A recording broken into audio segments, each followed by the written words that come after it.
One of the most rugged and hard-to-reach beaches in Hawaii has been infamously dubbed Plastic Beach, Trash Beach, and Rubbish Beach.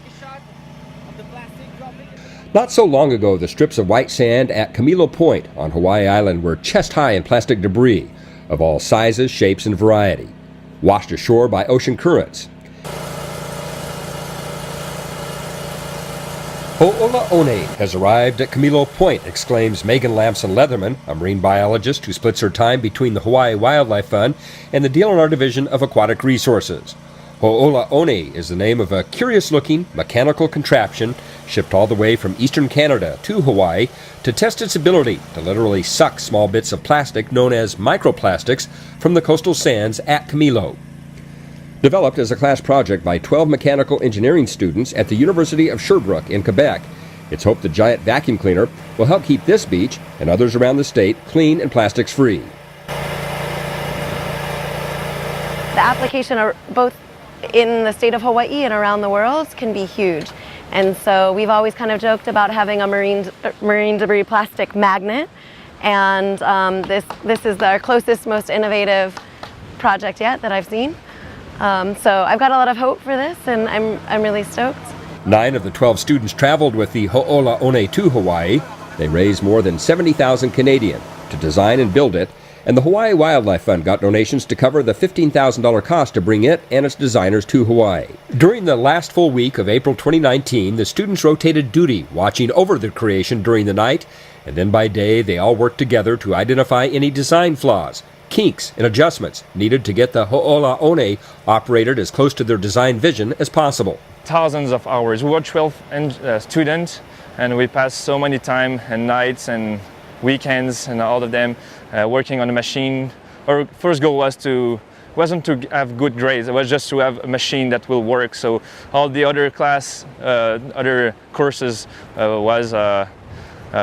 we just put them apart, and we just were focusing only on this machine. That was our first goal, and this is what we wanted to do. And even the teachers was good with that, and they were very happy of what we did.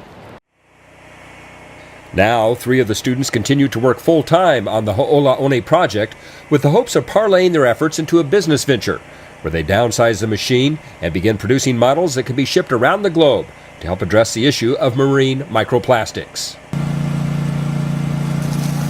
Marine plastic pollution is a threat to aquatic wildlife because they can ingest it, and it can be a vector for the transmission of invasive species and diseases. Brian Nilsson, administrator of the Division of Aquatic Resources, says all of this rubbish is created by someone, somewhere. We can't point the finger and blame a specific country or any one industry. This is a global problem, and we can all contribute to solving it by practicing the 4 R's: refuse, reduce, reuse, and recycle. Actually, I found the idea by looking at a whole bunch of films and video. The concept for the Ho'olaone originated with Alexandre Savard. And at some point I became kind of obsessed with it, and I just wanted to solve the problem.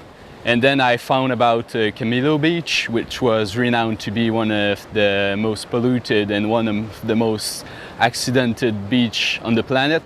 So the idea was, if we can clean this beach, well, we can clean any beach on the world.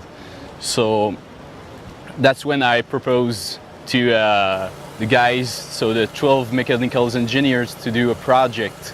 The university team is now analyzing the results of its Hawaii test and indicate that after each day, with adjustments and alterations, the Ho'olaone prototype improved its performance. The machine is expected to remain in Hawaii, where others will be trained to operate it.